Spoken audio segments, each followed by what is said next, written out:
నలుగురు బీజేపీ నాయకులు వాళ్ళ అధిష్టానం దృష్టికి తీసుకెళ్లారు. ఇది పెట్టుకుని రేపు పొద్దున్న మేనిఫెస్టోలో పెడితే రేపు పొద్దున మనం ఏం సమాధానం చెప్తాం పబ్లిక్ కి?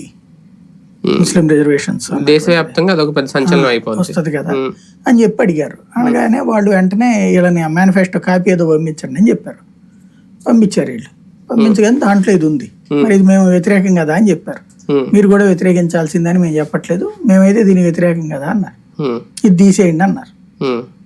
దాంతో అది తీసేసి మళ్ళీ పంపించారు వీళ్ళు. ఆ మేనిఫెస్టోలో లేదు ముస్లిం రిజర్వేషన్ కాబట్టి ఆ విధంగా అది తీసి పంపించారు. అయితే ఆ తర్వాత ఇవన్నీ చదివిన తర్వాత ఏంది ఈ సంక్షేమ పథకాలు లెక్క ఏంది, ఇది దాదాపు 1,00,000 కోట్లు దాటిపోతుంది కదా, ఎట్లా కడతారు అని చెప్పి అడిగారు.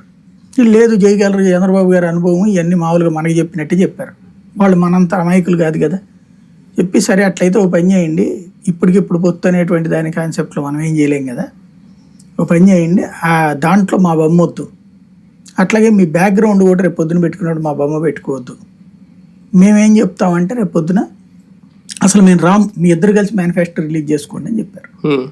చెబితే మళ్ళీ అప్పుడు పవన్ కళ్యాణ్ మళ్ళీ క్రైసిస్ మేనేజర్గా మధ్యవర్తిత్వానికి పవన్ కళ్యాణ్తో మాట్లాడించారు. పవన్ కళ్యాణ్ అడిగితే వస్తాడు, మా వాళ్ళు ముట్టుకోరు, పురంధేశ్వర్ రాదు, సిద్ధార్థనాథ్ సింగ్ అని పంపిస్తారు. సిద్ధార్థనాథ్ సింగ్ ఓ రకంగా ఈయనకి పెట్టే, చంద్రబాబు గారి క్లోజే, అందుకని ఆయన కోరినట్టు అనపర్తి పని చేసి పెట్టాడు ఆయన. సిద్ధార్థనాథ్ సింగ్ మంచి కాంటాక్ట్ ఉంది ఈయనకి, ఆ విధంగా సక్సెస్ అయింది.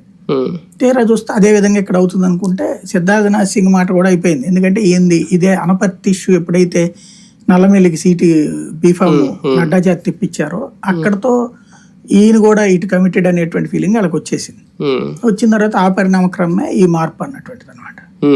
నిజంగా వాళ్ళు తీసేయమంటే తీసేసారా బొమ్మ? మోడీ బొమ్మ ఉంటే మైనారిటీ ఓట్లు లాస్ అవుతాయని చెప్పి టీడీపీ తీసేసింది. అట్లా తీసేస్తుంటే అసలు బీజేపీతో పొత్తు పెట్టుకోరు కదా, లేదా బయటకు వచ్చేసామని చెప్పి ఇంకొంచెం. అంటే అప్పుడు ఆ ప్రకటన ముందు చేయలేదు కదా, ముస్లిం రిజర్వేషన్ 4% రద్దు అనేది ముందు అంత కమిట్మెంట్ చెప్పలేదు కదా. ఉంది కానీ మొన్న అమిత్ షా చెప్పిన తర్వాత